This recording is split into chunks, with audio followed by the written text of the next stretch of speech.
दोस्ती इसलिए भी ज़रूरी है जनाब, जब दुनिया नहीं सुनती तब वो बैठ के सुनता है। ज़रूरी नहीं हर ताल्लुक़ मोहब्बत का ही हो, दोस्ती के रिश्ते इश्क से ऊंचा मुकाम रखते हैं। लोग कहते हैं दोस्ती उनसे करो जिनसे बात करना पसंद हो, पर हम कहते हैं दोस्ती उनसे करो जिनको आपकी बात सुनना पसंद हो। कुछ लम्हे गुजारे हैं मैंने भी अपने ख़ास दोस्तों के संग। लोग उन्हें वक्त कहते हैं और हम उन्हें ज़िंदगी कहते हैं। ऐ दोस्त, इतनी जगह तो बनाई होगी मैंने तेरे दिल में, कल को मैं ना रहूं तो मुझे याद तो करोगे ना। लकीरें तो हमारी भी बहुत ख़ास हैं, तभी तो तुम जैसा दोस्त हमारे पास है। खुद से ज़्यादा भरोसा करते हैं तुम पर ऐ दोस्त, यूं ही नहीं कहा करते तुमसे दिल का हर हाल।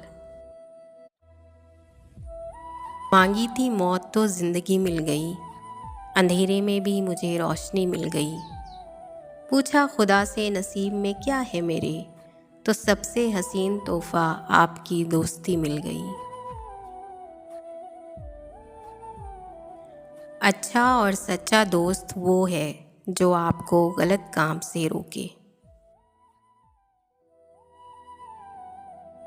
नसीब वालों को मिलते हैं केयर करने वाले दोस्त, मैं खुश नसीब हूँ जो मुझे तुम मिले। रास्ते बदल जाने से दोस्ती ख़त्म नहीं होती मेरे दोस्त। हम कल भी दोस्त थे, आज भी दोस्त हैं और हमेशा दोस्त रहेंगे। अगर दोस्त ना मिलते तो कभी यकीन नहीं होता कि अजनबी लोग भी अपनों से ज़्यादा प्यारे हो सकते हैं। और फिर अचानक से रोज़ मिलने वाले वो दोस्त मुलाकातों की यादें बनकर रह गए। दोस्ती हमारी जान है और जान के लिए ज़िंदगी कुर्बान है। भरोसा रखो हमारी दोस्ती पर, हम किसी का दिल दुखाया नहीं करते। आप और आपका अंदाज़ हमें अच्छा लगा, वरना हम किसी को दोस्त बनाया नहीं करते। कौन कहता है कि दोस्ती बर्बाद करती है, अगर निभाने वाला मिल जाए ना तो दुनिया याद करती है।